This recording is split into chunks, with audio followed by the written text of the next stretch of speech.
Assalamualaikum warahmatullahi wabarakatuh dan salam sejahtera pada semua penonton. Alhamdulillah, dengan limpah kurnianya Allah Subhanahu Wa Taala, kita dapat lagi bertemu dalam bulan Ramadan yang penuh mulia ini. Anda bersama saya Putri Alia Izzadina, wakil kru budi TVPSS Sekolah Menengah Sains Selangor. Bersama-sama kita pada yang mulia Ustaz Tuan Karol Ashraf bin Tuan Nur Sedi, Guru Pendidikan Islam Sekolah Menengah Sains Selangor. Assalamualaikum Ustaz. Waalaikumsalam. Soalan pertama, apakah persediaan rohani yang paling penting sebelum memasuki bulan Ramadan ini? Baik, saya akan kongsikan beberapa perkara sebagai persediaan rohani untuk kita memasuki bulan Ramadan. Yang pertama adalah bertaubat bersungguh-sungguh. Kerana apa? Kita nak masuk di bulan yang mulia ini dengan hati yang suci murni. Jadi hendaklah sebelum datangnya bulan Ramadan ini, kita memohon keampunan kepada Allah Subhanahu Wa Taala terhadap dosa-dosa yang telah kita lakukan. Okey. Yang kedua adalah perbetulkan niat. Kita tahu bahawa Allah Subhanahu Wa Taala menyuruh kita untuk berpuasa di bulan Ramadan. Tapi berpuasa itu bukanlah sekadar menahan lapar dan dahaga sahaja, tetapi menahan daripada melakukan perkara-perkara mungkar, menahan daripada mencaci maki orang lain dan sebagainya. Jadi di bulan Ramadan ini janganlah kita sekadar untuk menahan lapar dan dahaga sahaja, tapi tahanlah daripada melakukan perkara-perkara yang dibenci oleh Allah Subhanahu Wa Taala. Itu adalah dua persediaan rohani yang boleh kita bersedia sebelum memasuki bulan Ramadan. Seterusnya, apakah amalan sunat yang paling besar ganjarannya di bulan Ramadan ini? Okey, baik. Apa-apa sahaja amalan sunat yang kita buat di bulan Ramadan akan diberi oleh Allah Subhanahu Wa Taala pahala yang berlipat kali ganda. Tetapi ada beberapa amalan yang paling afdal dilaksanakan di bulan Ramadan. Yang pertama ialah memberi makan kepada orang lain untuk berbuka puasa. Okay, kita beri makanan kepada orang lain untuk dia berbuka puasa. Hal ini kerana ada hadis daripada Rasulullah SAW yang bermaksud barang siapa yang memberi makan kepada orang yang berpuasa untuk berbuka, maka baginya pahala sebagaimana orang itu berpuasa tanpa dikurangkan sedikit pun. Jadi kita di bulan Ramadan ini, walaupun diwajibkan ke atas kita untuk berpuasa, kalaulah kita memberi makan kepada orang lain untuk berbuka puasa, kita akan dapat dua kali ganda pahala berpuasa. Pahala kita diri kita berpuasa dan pahala memberi makan orang lain berbuka puasa, di mana pahalanya itu menyamai seseorang itu berpuasa tanpa dikurangkan sedikit pun. Okay, itu yang pertama.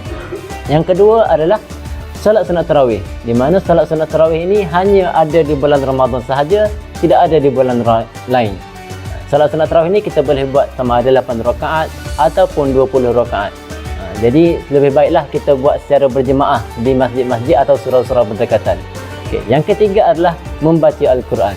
Okay. Membaca Al-Quran ini tidaklah terhad kepada membaca sahaja, tapi lebih baik memahami apa yang memahami isi kandungan Al-Quran, belajar Al-Quran dan mengamalkan perintah-perintah yang ada dalam Al-Quran dalam kehidupan seharian. Okay. Kerana apa? Kerana bulan Ramadan ini adalah bulan turunnya Al-Quran. Jadi lebih baik kita memperbanyakkan bacaan Al-Quran di dalam bulan yang mulia ini. Baiklah, bagaimana pula cara mudah untuk istiqamah membaca Al-Quran sepanjang bulan Ramadan ini? Okey, macam mana kita nak istiqamah membaca Al-Quran? Okey, istiqamah ini adalah satu perkara yang amatlah berat kerana ia memerlukan jati diri yang tinggi untuk konsisten dalam sesuatu perkara. Dan Allah Subhanahu Wa Taala amat menyukai perbuatan baik yang sedikit tetapi konsisten berbanding perbuatan baik yang banyak tetapi tidak berterusan. Okey. Untuk konsisten membaca Al-Quran, yang pertama kita kena menetapkan target. Okay, contoh kita target dalam bulan Ramadan ini kita khatam satu kali Al-Quran. Okay, jadi kita ada 30 juzuk, maka kita bahagikanlah satu hari itu satu juzuk. Okay, kita tetapkan target. Nak tak nak satu hari ini ni kena habiskan satu juzuk. Masuk hari yang kedua, habiskan juzuk kedua. Masuk hari yang ketiga, habiskan juzuk yang ketiga. Sampailah ke hari 30, berakhirlah juzuk 30, complete satu khatam. Okay, itu yang pertama. Yang kedua, kita kena cari waktu, kita kena ikat dengan waktu. Maksudnya apa? Maksudnya kita kena tetapkan masa tertentu hanya untuk membaca Al-Quran. Okay, contohnya selepas asar, jam 5 hingga 5.30 tu kita kena isi waktu tersebut hanya untuk membaca Al-Quran. Tak boleh kita buat benda-benda lain. Tak boleh waktu tu kita nak main bola, tak boleh waktu tu kita nak buat kerja rumah, tak boleh waktu tu kita nak pergi tidur. Kita tetapkan beberapa waktu itu hanya untuk membaca Al-Quran sahaja. Okay, jadi dua perkara ini boleh menyebabkan kita sentiasa konsisten untuk membaca Al-Quran. Akhir sekali, apakah doa terbaik yang boleh diamalkan sepanjang bulan Ramadan ini? Okey, baik. Antara doa yang paling afdal diamalkan dalam bulan Ramadan ini adalah doa yang dibaca oleh imam selepas solat sunat tarawih. Yang pertama ialah Allahumma inna nas'aluka ridhaka wal jannah wa na'udzubika min sakhatika wan nar.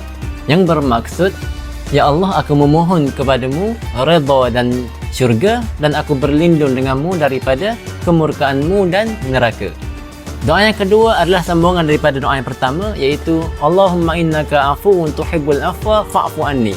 Ya Allah, sesungguhnya engkau amat menyukai keampunan, maka ampunilah dosa-dosaku. Itu adalah doa yang afdal diamalkan di bulan Ramadan ini. Kita mengharapkan redha dan syurga Allah, dan kita memohon dijauhi daripada kemurkaan dan api neraka, dan kita juga memohon tentang keampunan daripada Allah Subhanahu wa taala. Baiklah, kita sudah berada di penghujung podcast. Terima kasih kepada Ustaz Khairul kerana sudi meluangkan masa di dalam podcast. Sekian sahaja pada saya. Assalamualaikum warahmatullahi wabarakatuh. Selamat berpuasa semua.